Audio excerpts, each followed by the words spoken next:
Hello, folks. Here's Tate's reaction after the BBC's interview. Please leave your comments and like. Thank you. But I will no longer allow the Matrix propaganda machine to infect the minds of innocent children by using my relevance to achieve interviews and get views they would never normally get to spread hateful propaganda. Immediately following the release of his viral BBC interview, and after his Twitter post went viral where he detailed what really happened between him and the BBC before they turned the cameras on, Andrew Tate decided to record and release a full video statement of the amount of fans online that have shown him so much support in the comments of this viral interview.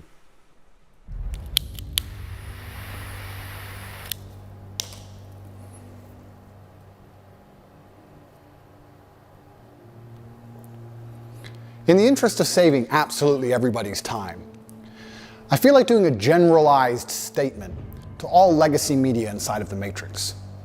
And I'm doing it to save their time and mine, as well as protect the minds of the masculine youth for the future.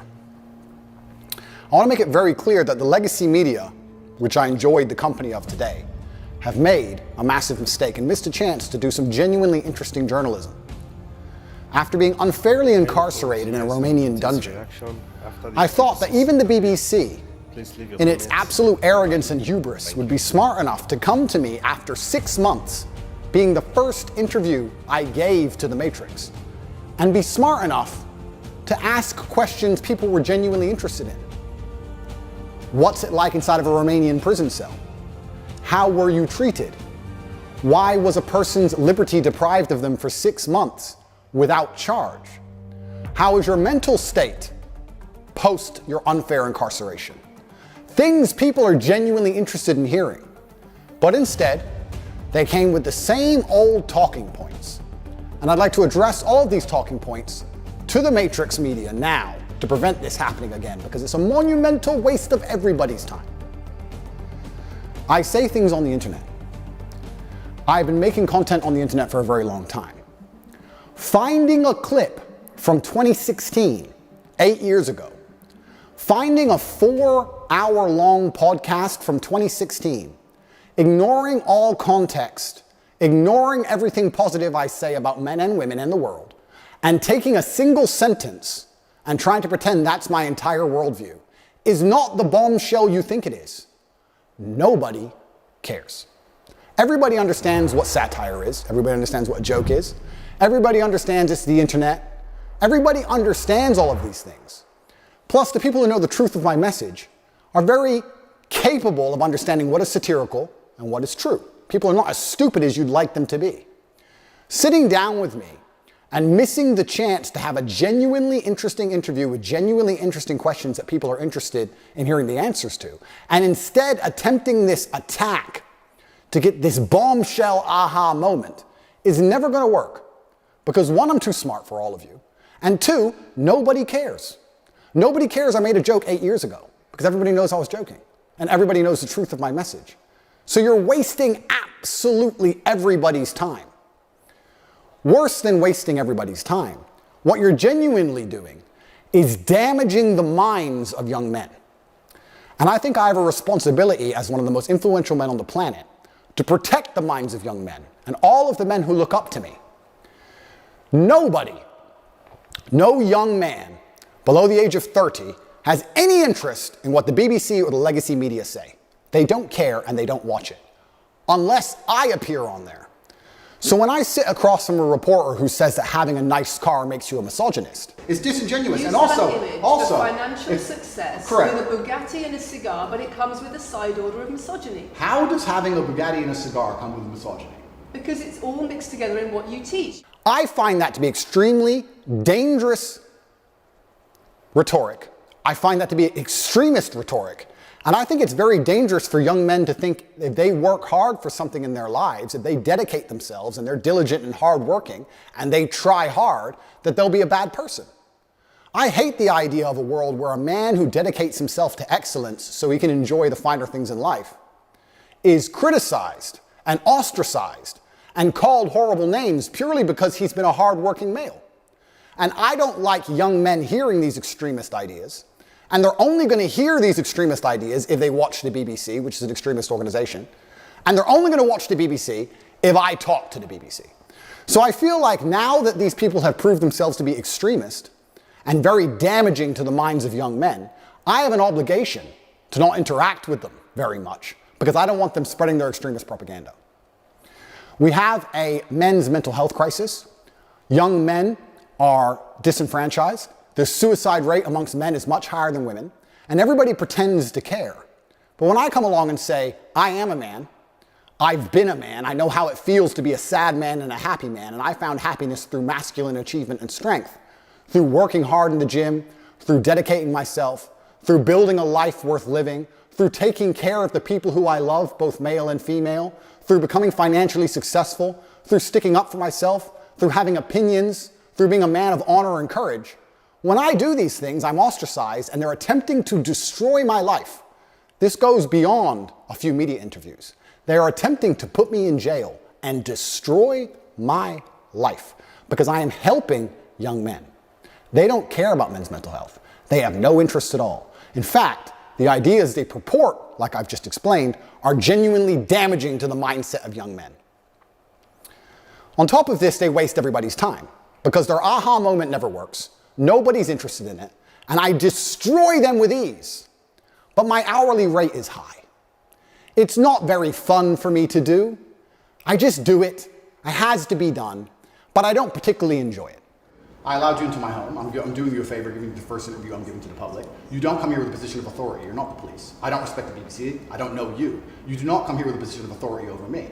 We are equals, we are people, we're citizens of the world, and we sit here as equals. And I see you as my equal, and if you ask me questions, I can ask you questions back. For you to come here and sit down and pretend you're the Gestapo, and that you don't have to answer my questions, is disingenuous because I don't owe you anything. Asking questions and you answer but I don't owe, no, however you want. This is a conversation, and I don't owe you any degree of authority over me. So let's make that clear. And that doesn't matter if you're a man or a woman or from the BBC or the CNN. I'm here to answer your questions and be honest with you and do you a favor. Great. And I'm doing you a favor. But you come here with loaded questions, you're trying to paint a narrative of me which is negative. I'm asking you and about that's things fine. you've said that people are concerned about. And that's fine, You but have you're not going to said sit here and say you woman's- don't answer my questions because you're not above me.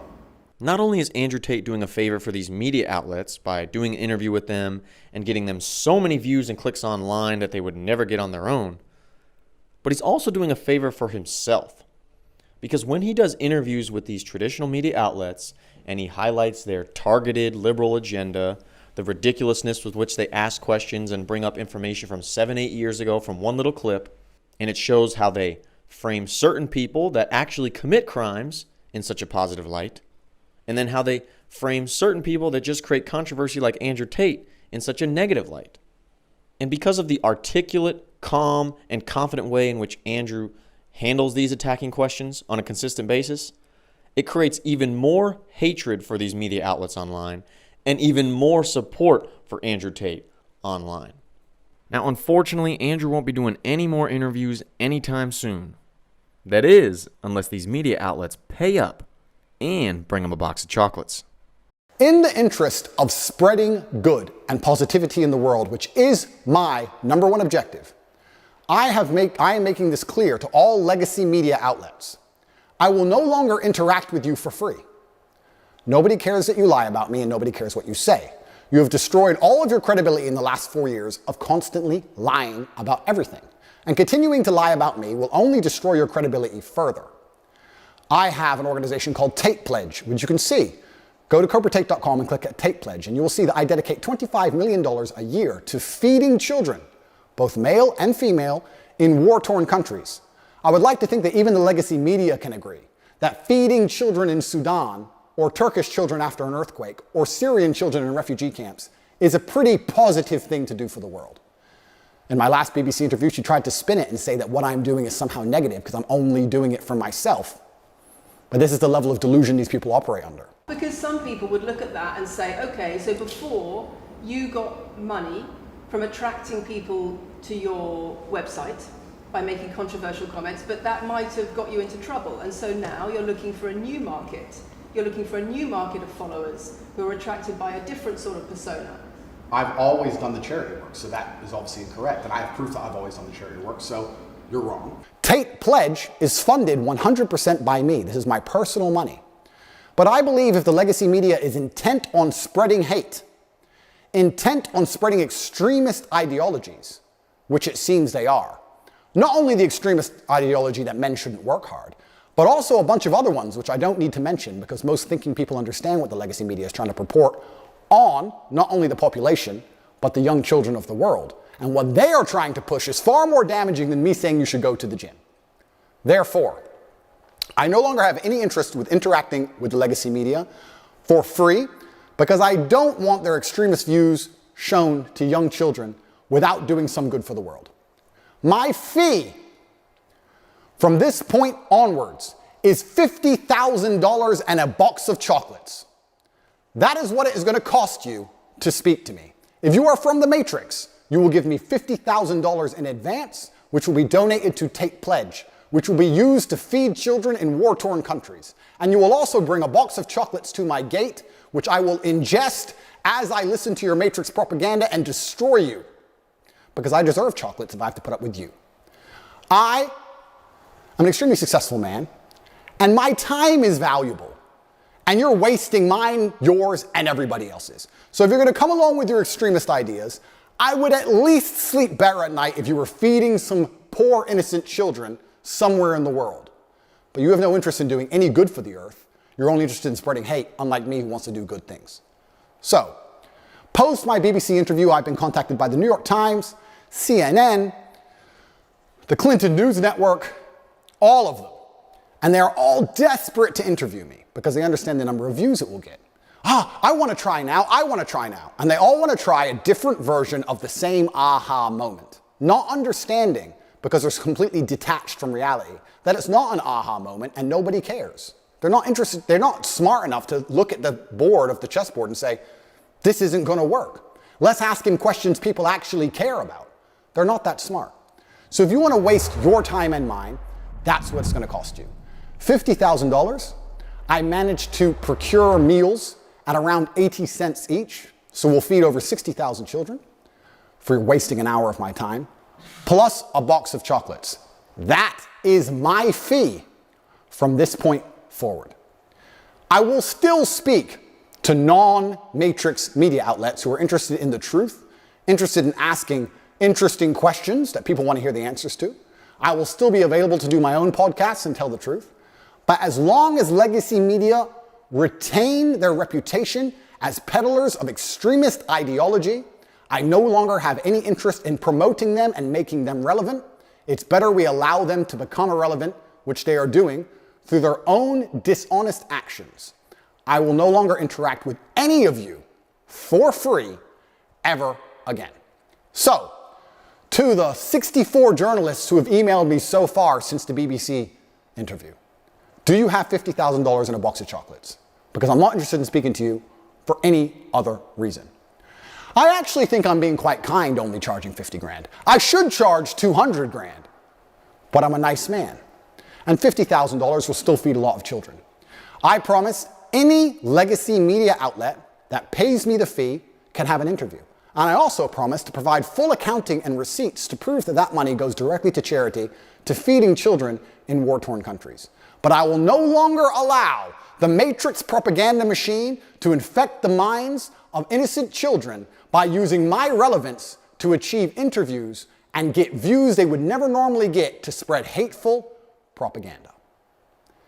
If you can't afford me, you're going to have to go back to just lying about me without speaking to me. Because God knows the truth, I know the truth, most of the world knows the truth, and I genuinely believe that Allah is the best of planners.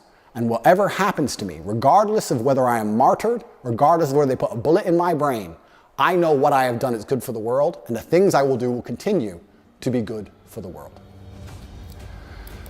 Get your checkbooks out, or don't email me at all, because there will be no compromise.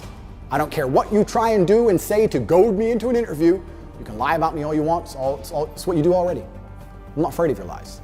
It's going to cost 50 grand plus a box of chocolates.